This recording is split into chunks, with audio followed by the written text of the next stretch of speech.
Hey, what's going on, everyone?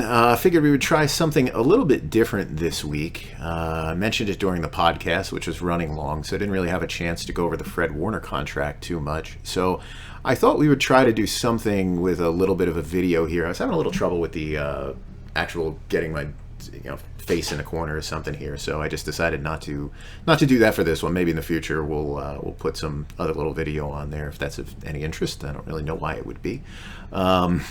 But anyway, I've been getting a lot of questions dealing with looking at certain contracts, setting markets, how you evaluate some of these deals, and how you go through some of that.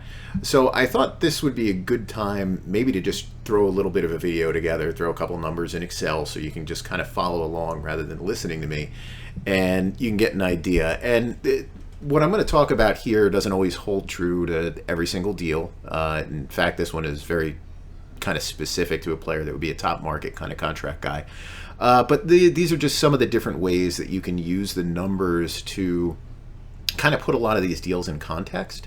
So you can see from here, this is the linebacker market as it exists right now, and you can see Fred Warner signed a pretty solid contract, 95 million and change. It's a little bit over. There was a little bit of a, I would guess, a disagreement on the money that's existing in his prior contract. So they just kind of came to a little bit of a wacky number here with that. But basically, it's a $19 million a year deal. Guarantees on the deal, pretty strong at 40.5 million, second just to CJ Mosley. His full guarantee on this one is third at 27.5, and this is a drafted player, so you can just throw that out. So it's second among veteran players. Signing bonus, that's going to be a bit further down there. It's not really as important. First year cash, second in the league, and 3 year cash is tops among all active players. So it's a pretty strong deal for him. And you just kind of get into the topic of, well, how does that compare? Is that really good? Is it fair? Is it everything it's cracked up to be? And there's different ways you can look at it. So when you're talking about a player like this who's going to be a top market player, one of the things that I personally like to do is I kind of like to look at the way the market has grown at the position in recent years. And also, just to point it out, you do also have to look at San Francisco. There's some other areas where we'll look at the 49ers contracts themselves, but you just want to make sure when you kind of get into this that you're not going to have any trouble with setting him up as the highest paid player at the position.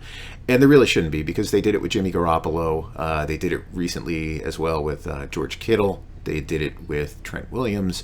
So there's a history of them being willing to, go to top of the market with their players.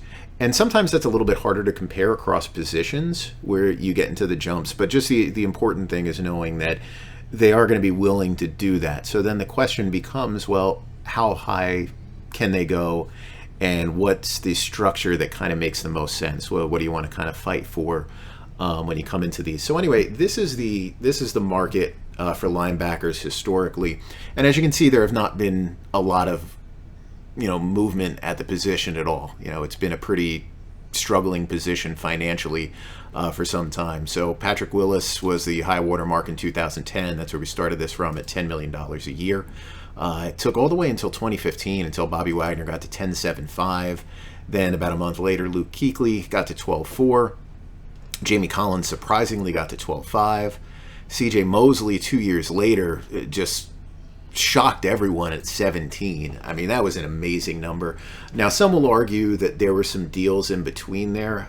Basically, Mosley, Quan Alexander, and Anthony Barr all signed or agreed to contracts pretty much within 72 hours of one another.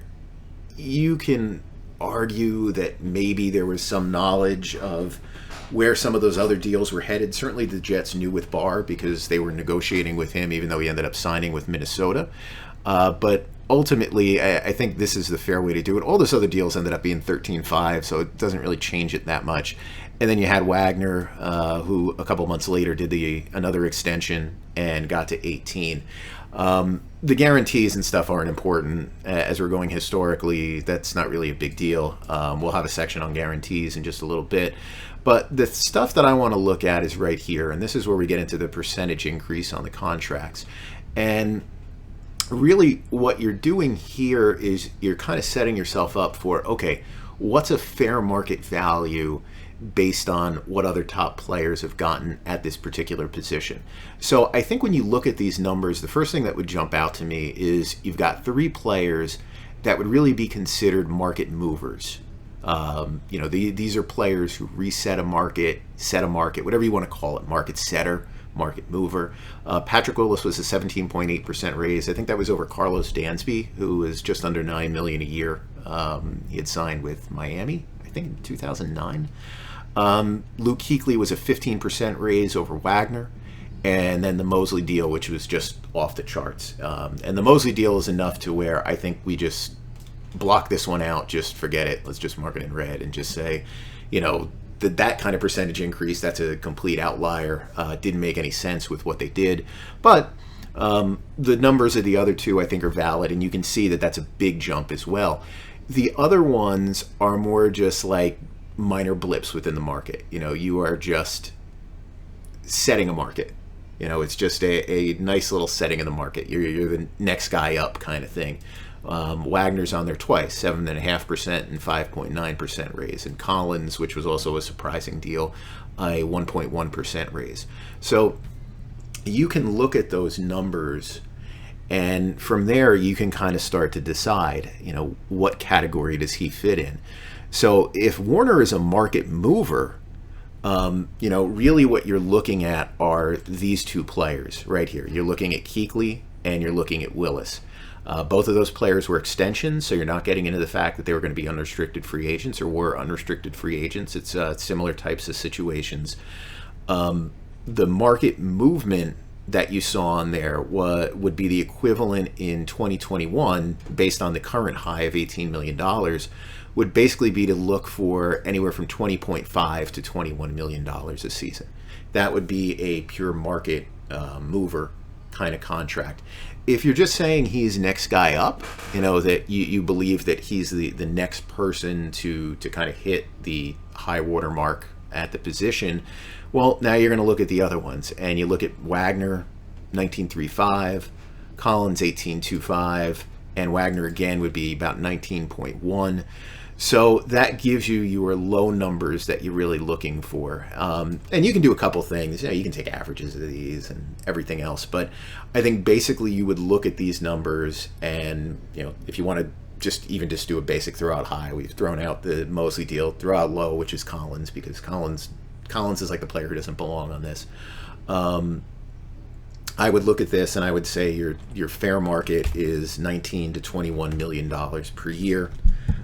And that would be your target APY, would be to fall somewhere in there. So obviously it comes in on the lower end of that, where he gets to the 19 million, but it's still what I would say is a fair value, but it's not something that would blow you away. So I think if the contract came in at the 21 range, that's something that you would look at and say, wow, that's really strong for Warner. At 19, you go, well, that's stronger for San Francisco. It's still a strong contract, though, for him. And that's just how I would set a general perception on the market. The next thing that I'm going to look at here is where we get into the running cash flows. Now, I don't need to go historically on this. We could. But for the sake of time, I think it's just easier to look at the current top players. And really, you've only got 2 players that are worth looking at, because the other players who are currently in the market did not do that well. They're not nearly as high. They're different types of players, more 2-down kind of players, and they're paid accordingly for that. So if you look here, the deals themselves are different lengths, right? We've got 2 5-year contracts, 1 3-year contract. I usually almost always like to do these things where we're going to break things down as the percentage of 3-year cash. So the stuff that I like to look at here in year zero is the extension year. That's this year. All right. So that's your new money that you receive this year. Wagner received 24% of his $54 million in the extension year. Warner's only at 17%. Now that's made up a little bit in year 1. You can see that this is not as strong as the Wagner contract. We've got 44.4 to 43.8, but it is better than the Mosley deal. Then we get to year 2, and again, he's really trailing both of the players now at 69.3 and 68.6. So there might have been the ability to get a little more movement on the upfront cash, I think, in this one than there ended up being. Not a lot, but just a little bit of movement as to where they possibly could have gone with that. Now, this contract is also a little bit unique in that it does fit what's called a contract within a contract mode, which means they can actually opt out of this. If they opt out of this deal, if I remember right, it would take that total down. Was that number there? 58,725. So I think it reduces that by 3.6. So if you're basing it on worst case scenario, then he did pretty well. So it's just one of the unique attributes of this contract in that they structured the deal in a way that San Francisco can basically void the contract if they want to. Just checking the numbers there, 18,375 over 3 years, where they can do that. So if you base the cash flows on that number, then you've got a much stronger case for the Warner deal in years 1 and year 2 versus the actual 3-year metric if this does turn into a 5-year deal. So it is a little bit more complicated in that sense, but I would use the regular number that they're using to set their 3-year value, because this is the marker that they're really looking for, and that's how I would look at it here. So the next thing that I would look at now is, okay, so we're going to say that this might be a little, and I got the number wrong there, this might be a little too light based on the linebacker market, but let's see how it compares to the other players on the 49ers team itself. So here we get into the big contracts that the 49ers currently have on their team. I didn't put Garoppolo in here because quarterbacks, just let's throw the quarterbacks out. We don't need to worry about them. I put Quan Alexander in here just because I was curious to see how this would stack up with Alexander's deal, since that was done just 2 years ago, same position. So let's see how that works out. Now, most of these were not extensions, so I'm not going to worry as much about this, other than to say George Kittle did really awesome on the front end of his deal. So if you get into year 1, we've got Kittle at 47, Williams 53 of his 3-year, Armstead's at 40, Alexander's at 37, and Warner's at 43.8. So again, I would look at this and say, you probably could have been aiming for this set here. Instead, you kind of split the difference between these guys and the Kittle contract. So I would lean again that this is a little bit on San Francisco's side. Now, again, we get into what is the real 3-year value of the deal, which, as I said before, changes that a little bit. When you get into the second year of the contract, it's a little bit better. What we have here is he matches Trent Williams now at this point. He's on target with Alexander, so they kind of follow the same schedule there. He's under Armstead, under Kittle. So again, I think when you look at these two, your target should have been 70% of your 3-year total would be your kind of middle ground based on what some of the other ones have done. But this number's okay. Now, if I want to change that, just to run that in there to the 51,125 as that number, again, now you do get into something where you say, okay, he's still a little light in year 1, but now he's more in line with the bigger contracts of Kittle and Armstead that have the little bit more favorable cash flows on the player side. So again, it depends on a little bit how you value that, and this is a rare scenario where that kind of comes into play. But I would lean towards this being a little bit on the lower end of the front end cash. Now, in terms of the longer part of the deal, so what do you want to do? So the first thing is I'm going to look at the 4-year cash on the contracts, because everyone plays at least 4 years. How much is paid through 3 years? Kittle's at 76.7, Williams 74.4, Armstead 74.9, Alexander 75, Warner 76.3. So this is really strong. So based on what they negotiated to be the 4-year cash flows on this, they got a good number in year 3. So basically, I think what you're seeing here with the contract, and I did the same thing for year 5. Alexander's isn't a 5-year deal, but if we look at the 5-year cash on the other players, 61.3, 57.9, 58.8, and then 61.7. So Warner is tops in that category. So I think what we really have here is you have a contract that runs probably a little light in years 1 and 2. That also stacks up with our linebacker market here, where we just look at the brief little numbers there. A little bit light year 1 and 2, and then it makes the turn in year 3, which is where the cash flows on this deal pick up. Now that's all going to be based on them paying a bonus that year that they buy into years 4 and 5. I would imagine that they will buy into it. Some people have asked for the logic for it. I don't really know exactly why they have that type of structure. I don't know why they didn't use an option in there either. I'm sure if I think really hard about it, maybe I can come up with something. It does let San Francisco control a lot of stuff. If you look at where their rookie quarterback is, he'll be coming up for an extension at that point in time. Or, if he's a bust, you probably don't need a $19 million linebacker on your team. Who knows if you really even need a $19 million linebacker on your team if your quarterback is worth 40-something million dollars too. You have to pick and choose if you can afford it. But I would guess that's maybe why the target is the year 3 on that kind of decision. But basically it just kind of changes the cash flows of it, so it probably lets the two sides, I don't know, kind of view the numbers a little bit differently and more to their liking for coming up with a deal. Next thing that I would look at here is where you want to look at the guarantee structures. So the first thing is within the market linebackers. Now, if we go back to the original linebackers, our historic player list here, one of the things that you notice right off the bat is we've got 3 years, 5 years, 4 years, 5 years, 4 years, 5 years. It becomes really difficult to compare these things when you've got different terms, different total years. And then on top of that, you have players that have extensions. So you're talking about guarantees that really aren't new guarantees. Your unrestricted free agents are new guarantees. These guarantees roll in existing salary into those deals.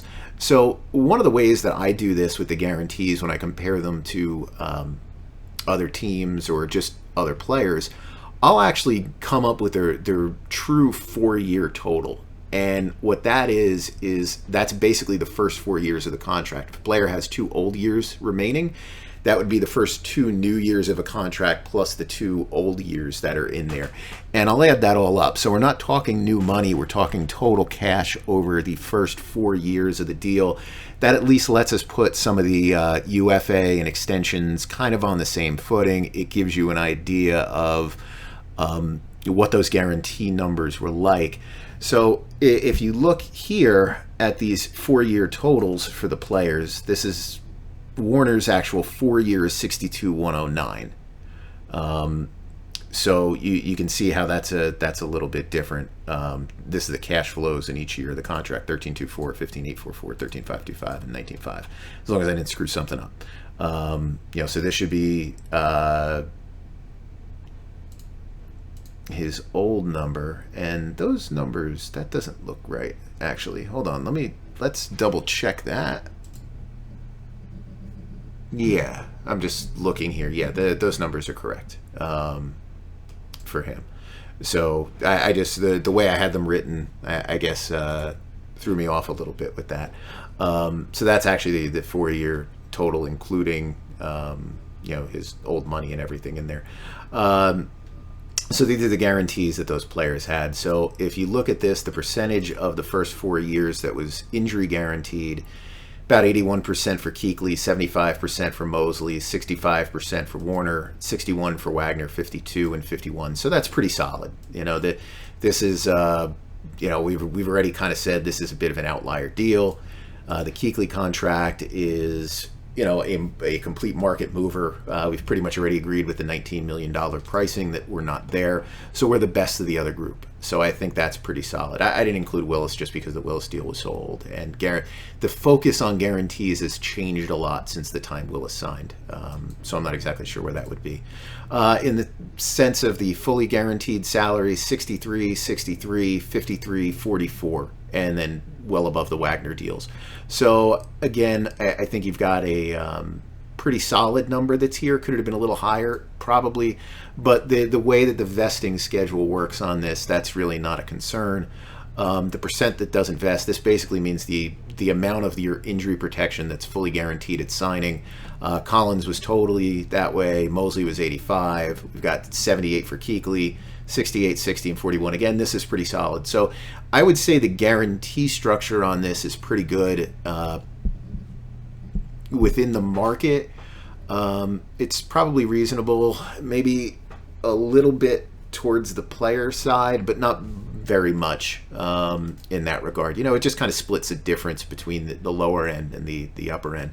Now, for this one, because sometimes, guarantees on a team are a little bit different.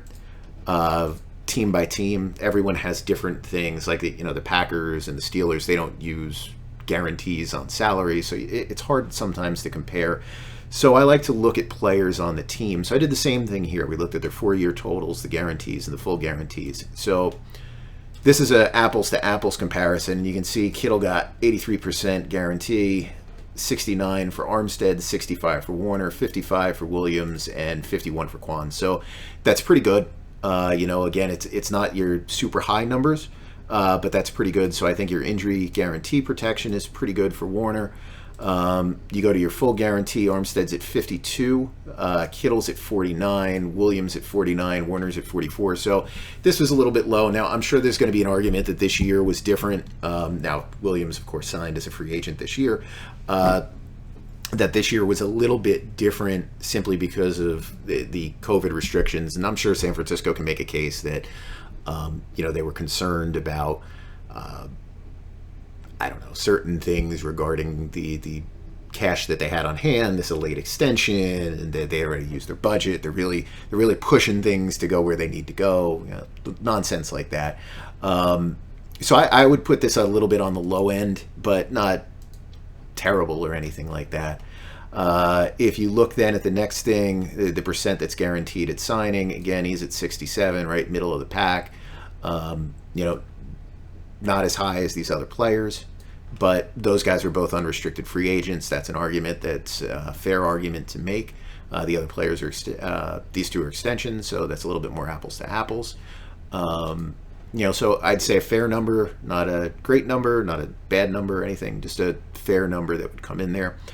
When you get into the signing bonuses, and this is the same thing, so let's see, what's the percent of our 4-year total that was paid as a signing bonus? So you can see this is just taking the signing bonus divided by that, if you're really not familiar with this stuff at all. So Kittle got 37% paid as a signing bonus, 37% goes to Williams, Armstead's 26, Warner's at 20, Alexander was only at 7.4. I think you would have liked to have seen this number higher. Now, I know some people don't really care that much about the signing bonus. I do. I think the signing bonuses are important. I think they're good for the player. I think they're solid as well for the player in terms of security, just in the sense that teams have to look at that dead money total sometimes, and it gives you pause about releasing a player. So for me personally, I like when players get signing bonuses. Now, notice I didn't do that for these players. The reason I didn't do them is because, once again, you get into those concepts where every team is different. So I care about what's done on the team more than what's in the market, as long as it's not something ridiculous that you're getting. So I think within the team structure, this is fine. And normally I would probably look at more contracts than just this. But again, we're just looking at some of the big deals. But I think probably he could have aimed for at least 30%, paid as a signing bonus. I think he probably could have gotten there. This is the percentage of the total guarantee that was paid as a signing bonus. So you can just see right there where it is. So you got Williams got 67% of his entire guarantee was paid as a signing bonus. Kittle was 45%, Armstead 38, and Warner's at 30. So I think here again, you would probably be looking to have gotten about 40%. Is where that would be. So overall, I think if I wanted to look at this deal, I would certainly say that this is a fair deal. There's nothing that would lead me to believe that Warner's going to be in a position that like a Xavier Howard is in right now, and just be like, oh, I can't believe I signed this contract. This is absolutely terrible. I don't anticipate that whatsoever. I think if you just look at the little things here and there with that, I think basically what you would say is that it skews a little bit towards the 49er side on a couple of the things. I think it makes a turn once you get into the third year. I think for Warner to really hit it, he's got to get that third year option basically picked up on the contract, and then it takes a turn much more in his favor. I think based on the structures that San Francisco uses, I think based on some of the market movers, I think what you probably would have liked to have seen was a little bit of that money that happens in year 3 have been kind of pushed up to year 1 and year 2. I think you would have liked to have seen a little bit more money paid out this year. I think you would have liked to have seen a little bit of a higher signing bonus that was in there as well. But I think those are some of the things that I would look at and say, there maybe could have been a spot that you could push San Francisco a little bit more based on some of the things that they've done recently.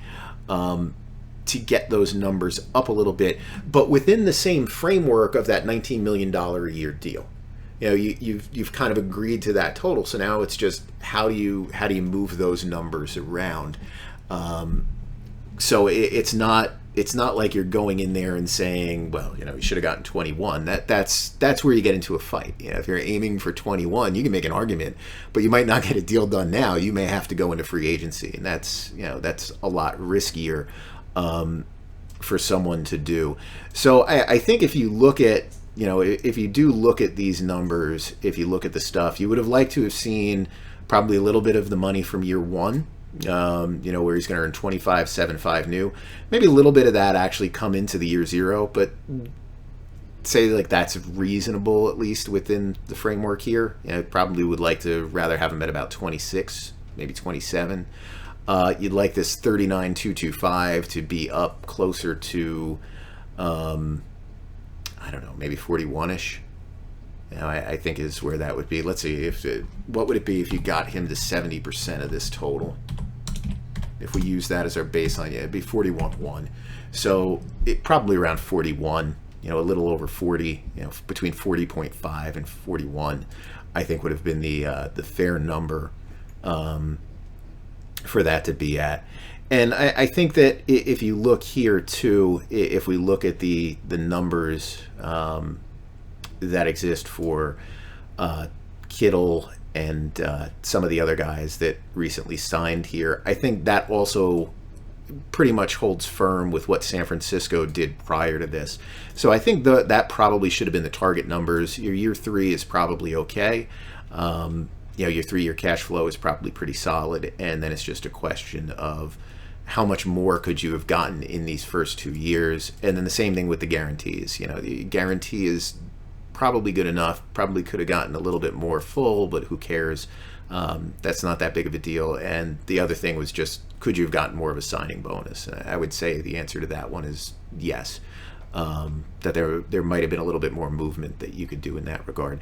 The other thing with these deals, and I didn't bring it up just because the numbers are so high here, but one of the things that you do with these as well is you do look at the franchise tag numbers that might come up for these players.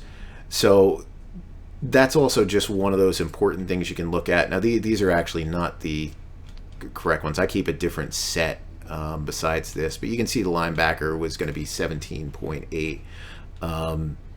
So you can use those kind of numbers here, and like I said, that's not the actual one, but one of the things that you want to look at is what would be your